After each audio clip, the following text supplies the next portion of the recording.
UTPA men's basketball with a heart-stopping finish, we take you to all the action. UTPA women's basketball doing things that have never been done before, we show you how they're making history. And you hear that sound? It can only mean one thing. The countdown to baseball season has begun. This is Bronc Country.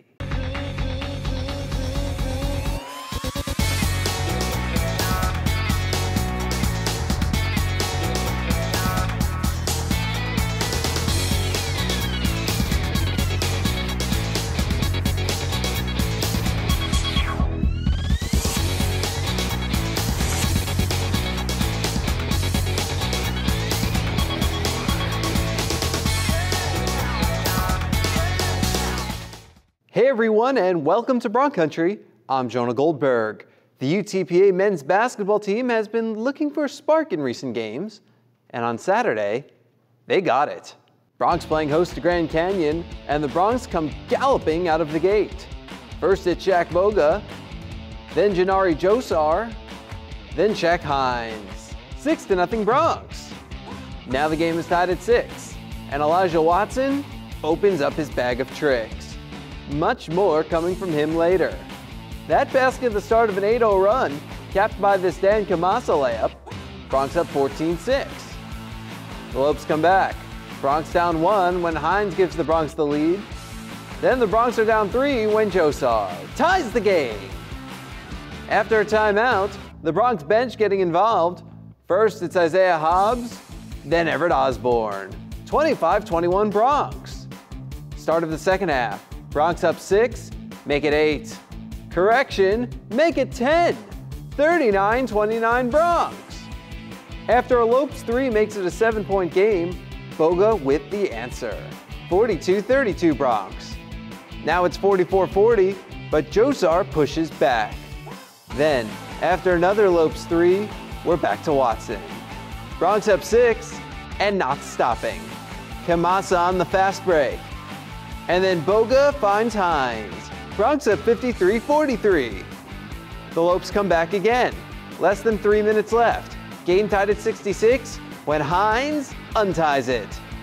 Now the Bronx trails 70-68, but Boga ties the game 70-70, 43 seconds left. After Dwayne Russell layup puts the Lopes ahead, Watson goes to the line with 7.4 seconds left. He only makes one shot. So it's a 1-point game. Lopes trying to inbound, and look at the defense by Hines. Kamasa picks it up and feeds Watson with the finish. The Bronx have the lead. 2.4 seconds left. Matt Jackson trying to inbound, and that's ball game. Hobbs with the interception. Bronx win 73-72. 3 Bronx in double figures, including Boga, game high 18 points and career high tying 7 assists. Hines also with 18, as both Shaqs went 8 for 15 from the field. Josar with his 5th double-double, but it all comes back to Watson. Career highs in points and rebounds. He went 3 for 4 from the field. Just a dream ending for the freshman. When I had missed that first free throw, I was just thinking, all right, I got to make this second one, and we have to get a steal. That's all that was running through my mind. Get a steal, get a steal. I didn't know I was going to be the guy to get the ball and go to the rim and make a layup, though, so it was just a crazy moment for me. It feels great, man. Finally, we, as you can see, we attacked the defense, and we really just played how we capable, and we're really better than that. So, I mean, I hope we get it going. This is a great time to get it going, put it all together, so it's exciting. It's always great to win. Guys are happy. We're in, 2-3 right now. We shouldn't be, but, we still, keep grinding, trying to get the W and, keep up the good work. Huge play. Told him to face guard, pressured the ball. Hines jumped in the passing lane, got a deflection, hits off of them, bounces in Watson's hand, lays it in. Watson made a really good play before that. I told him to hurricane and fly up the floor, and he got hold of the ball and went north-south and got fouled at the buzzer on the hurricane play. So, making or missing, he did the right thing. Now that was actually the second game of the week for the Bronx, as they opened up against Utah Valley, and at times it was the Janari Josar show. Opens up with this layup, brings the Bronx within 4-2. Played strong defense too. coming up with this block on Dante Williams. Now, Josar only had 7 points at halftime, so let's move ahead to the second half and count the baskets. That's 1. Number 2 comes from downtown, as does number 3 and number 4. Josar also had a dunk and a jumper while hitting 7 free throws, but the Bronx fall 72-54. Josar with 22 of his career high, tying 29 points in the second half. Overall, he went 8 for 13 from the field, 4 for 5 from behind the arc, and 9 for 10 from the line, while accounting for 54% of the Bronx offense. Here's a look at the WAC standings. The Bronx one of 4 2-win teams in the middle of the pack. The Bronx played just once this week, opening up a 3-game road trip at New Mexico State on Saturday. They're scary on film. I watched them play Grand Canyon, of course, preparing for this game, and they just play above you like they did last year. You know, it's just Grand Canyon is not a real big team anyways, and they're just throwing it up in the air and going and 6'11", 7-footers laying it in, which makes it difficult. So that's a game where you better have your perimeter game going a little bit in your movement. But they've been 2-3 zoning and packing it, so we're going to have to make a couple. For the first time since 1997, the Rio Grande Valley has a Division I men's soccer program. And now they've added an important part of their coaching staff. Meet new assistant coach, Donovan Dowling. Having coached in Texas prior, I think I bring a lot of recruiting contacts from the state, which I think will play a big part. You know, but not just that. I think on-field coaching. I think you know, budget management, organization of camps, everything that goes into running a program. I think I'll be here to help Paul out. Dowling comes from Northeast Texas Community College, where he was the head coach for both the men's and women's soccer teams. This past season, Dowling led the men's team to the NJCAA Tournament Championship match and a ranking as high as number 4 in the nation with a 17-4-2 record. For his efforts, Dowling was a finalist for National Coach of the Year honors. You know, we see the game in a very similar perspective. You know, he's a very tactically organized coach, very smart, very disciplined with his players, which so am I. You know, he's been out in the state of Texas and recruited many, you know, strong players, you know, from within this state. He's very familiar with the youth soccer scene, and I think that will really help us as we build, you know, our local base of players here in the state of Texas. Dowling has experience building a new program, as he helped start the first ever men's soccer team at Fort Hays State University. In his second season, Dowling helped lead the Tigers to an 11-6-2 record, along with the program's first ever trip to the NCAA tournament, advancing all the way to the Sweet 16. Dowling is looking forward to building a successful program here in the Rio Grande Valley. I've actually, you know, had a little bit of experience starting a program from scratch, and it's almost a little bit not easier, but more exciting. It builds a little bit more excitement around, you know, the program. Nobody quite knowing, you know, each other. Everybody's coming into the same situation. Everybody's brand new. So I think it makes it easier to gel a bit because everybody's walking into the same situation, and it's certainly exciting times. UTPA women's basketball making history on the road this past week. Next on Bronc Country, we rewrite the record books with the Bronx. They are the dreamers and the promise of the future. They are the hope who will lead us to tomorrow. They are the givers who have the passion to serve. They are the visionaries who will celebrate discovery. They will make a difference. They will change South Texas.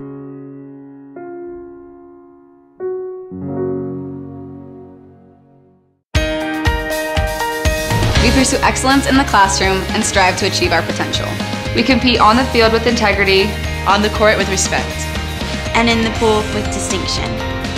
We are strong leaders in our community and gain values from our biggest fans. We continue the legacy of commitment to our universities, to our coaches, to our teammates, and most importantly to you. We learn, we compete, we inspire. We are the Western Athletic Conference.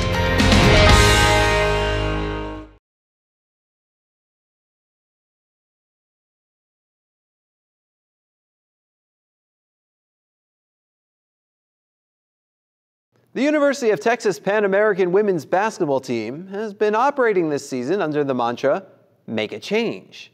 The Bronx have goals of breaking every program record, including ones like wins in a season, en route to winning a WAC championship.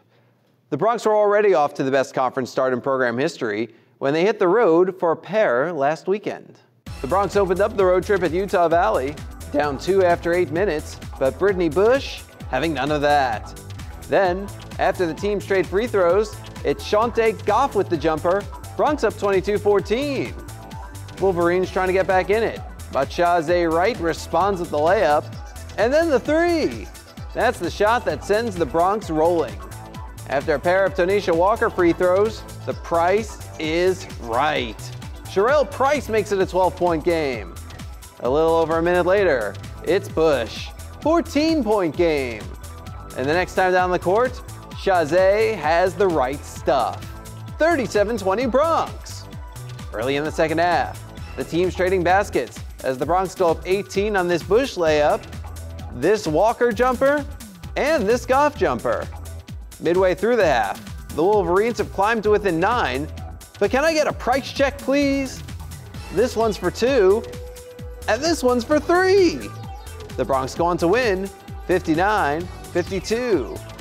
With the win, the Bronx got off to the best 19-game start in program history by improving to 11-8. The Bronx were also 4-0 in conference play for the first time.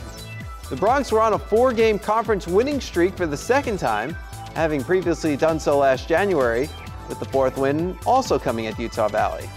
It was just the 4th time the Bronx had won back-to-back conference road games as well. Big reasons for that were Preston and Wright, who finished with 12 points each. Preston also with 9 rebounds, Price with perhaps her best game of the season as well. 48 hours later, Bronx visiting Grand Canyon, down 9-0 out of the gate, but on the comeback trail. Raquel Preston hits the jumper. Then it's Shante Goff not once, but twice. Then, after Lope's layup, it's Hildur Bjorg Karchensdottir for 3. Bronx within 2. The Bronx tied the game for the first time at 13 on this Karchensdottir layup, before taking the lead on a pair of Shazay Wright free throws. Then, after the Lopes tied the game, Sherelle Price, good in the foul. She hits the free throw for the 3-point play. The Bronx are up 18-15. Move ahead to the second half. Bronx down 15, but if you think the Bronx are done, you're not right. A few minutes later, after free throws make it a 10-point game, Hildur Bjorg Karchensdottir connects. The Bronx get as close as 7 before falling 69-54. Goff led the Bronx with 14 points, 7 rebounds, and 2 steals. The rest of the scoring spread out among 9 players. Here's a look at the WAC standings. The Bronx now in 2nd place, a game back of New Mexico State, which happens to be the Bronx next opponent. Huge game at the UTPA Fieldhouse coming up Saturday at 2. UTPA baseball recently resumed practice as the countdown to first pitch starts to reach its conclusion. Coming up on Bronc Country, we take you out to one of the first practices of the season.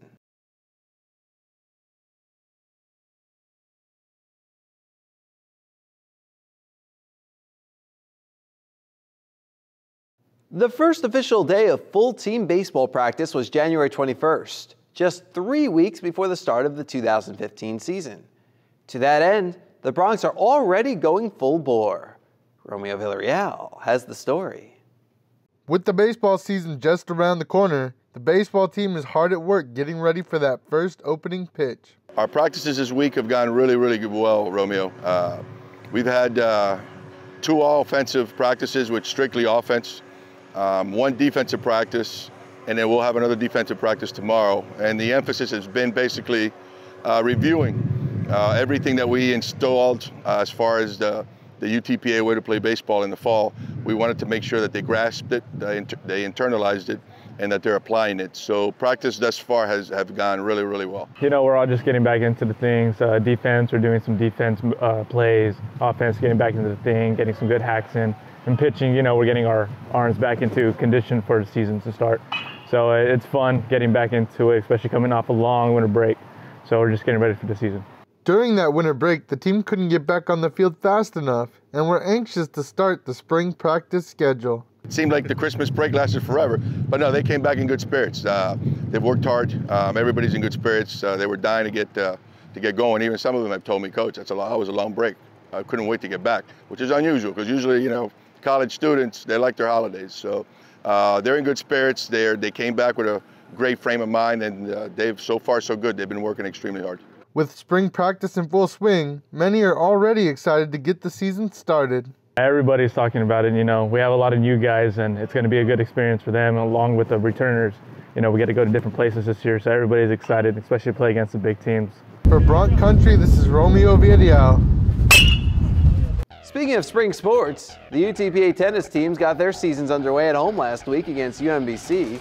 We start with the men, and Nicolas Crevelin and Hector Ramirez were strong at doubles, picking up a 6-2 win to kick things off before the Retrievers won on the other two courts.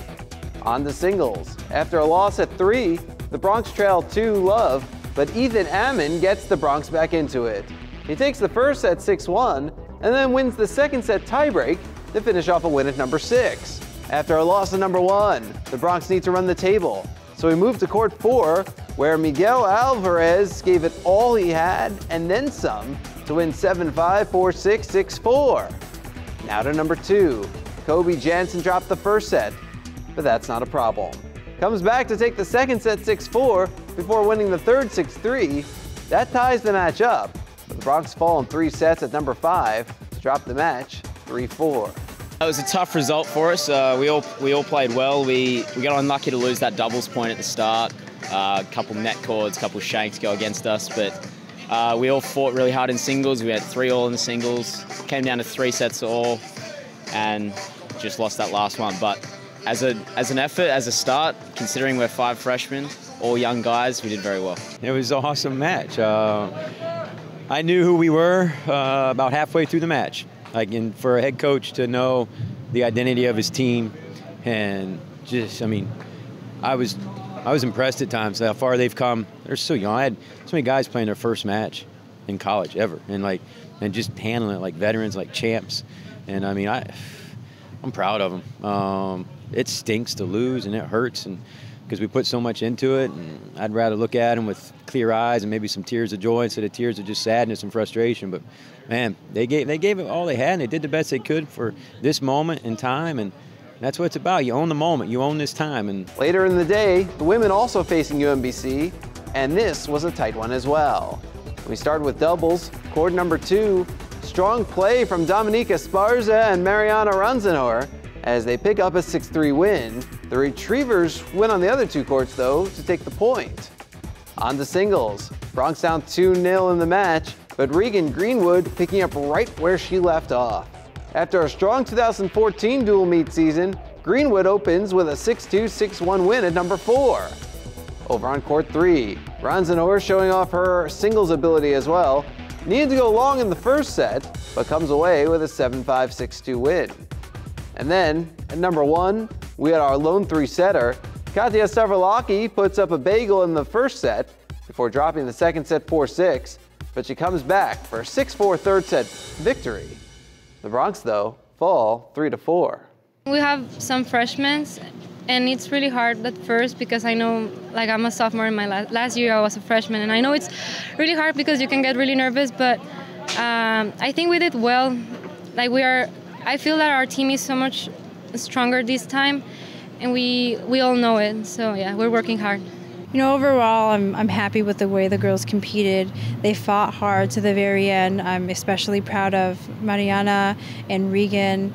They came out playing their singles match with an incredible amount of fire and a lot of energy, and it was great to see that from them. Katya played a tough match there, and she was sort of struggling, but she found a way to pull it out, and so from the 3 of them, I'm very proud of the way they played.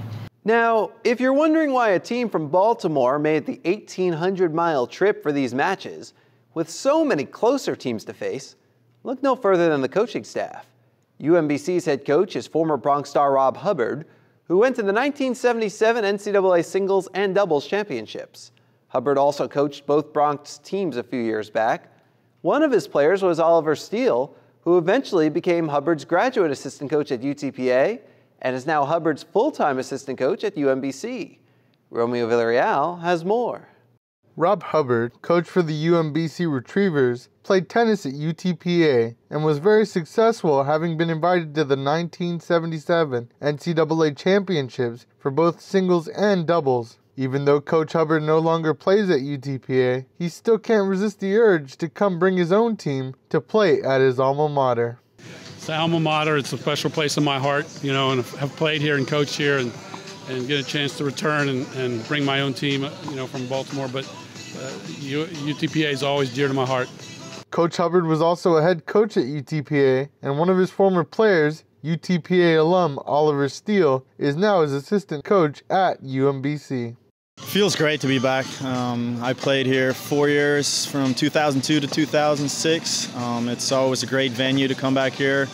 I have a lot of friends still down here, a lot of people that I still know here, so I'm very excited to be back here again. While Coach Hubbard finds it hard coming down and trying to beat his alma mater, he loves the competitive matches his team has every time they make the trip. It's tough because, you know, I'm a UTPA guy down deep, and here I got another team, and we're here to win. And you know, last time we were here was actually another 4-3, so it was another barn burner. And but it's always exciting to be here. I love playing here. The weather, the people. It's always been in my heart. Reporting from the Orville Cox Tennis Center, this is Romeo Villarreal. Both UTPA tennis teams hit the road after the UMBC matches. The men were swept by number 75 Rice during their first indoor match of the season, before picking up a 6-1 win at Prairie View A&M.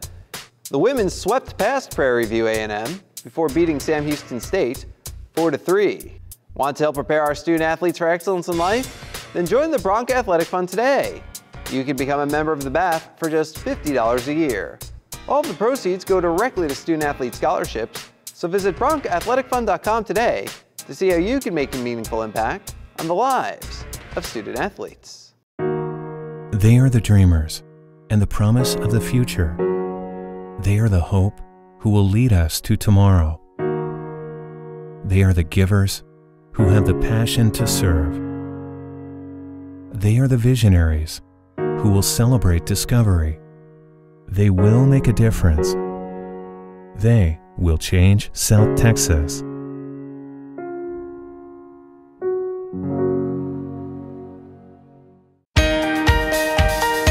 We pursue excellence in the classroom and strive to achieve our potential.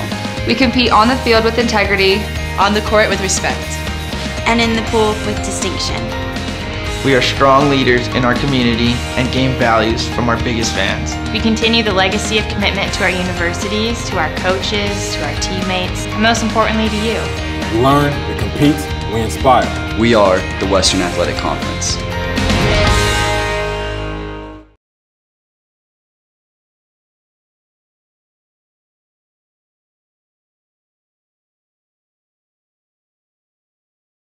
Here's what's coming up for the Bronx. Huge women's basketball game Saturday at 2 at the UTPA Fieldhouse as the second place Bronx take on first place New Mexico State. With a win, the Bronx can move into a tie for first. At the same time, the men visit New Mexico State. Both tennis teams taking on ranked opponents, with the women at Baylor and the men at Texas A&M. The women also host Texas A&M Kingsville on Sunday before visiting Texas A&M Corpus Christi on Tuesday. Track and field back in action as well as they take part in their first multi-day meet at Texas Tech. We want to thank you for stamping your passport in Bronc Country this week. Schedule another visit for next week. But until then, go Bronx!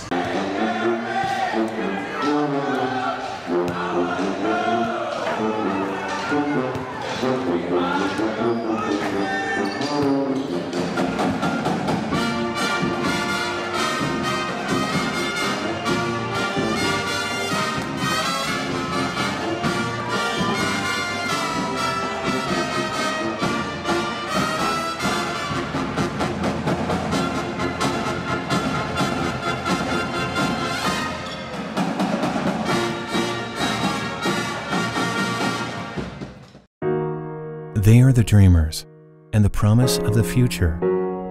They are the hope who will lead us to tomorrow.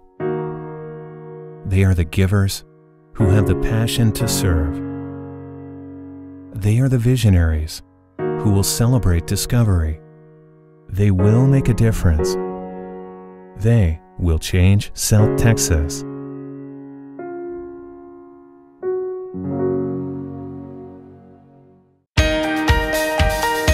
We pursue excellence in the classroom and strive to achieve our potential. We compete on the field with integrity, on the court with respect, and in the pool with distinction. We are strong leaders in our community and gain values from our biggest fans. We continue the legacy of commitment to our universities, to our coaches, to our teammates, and most importantly to you. We learn, we compete, we inspire. We are the Western Athletic Conference.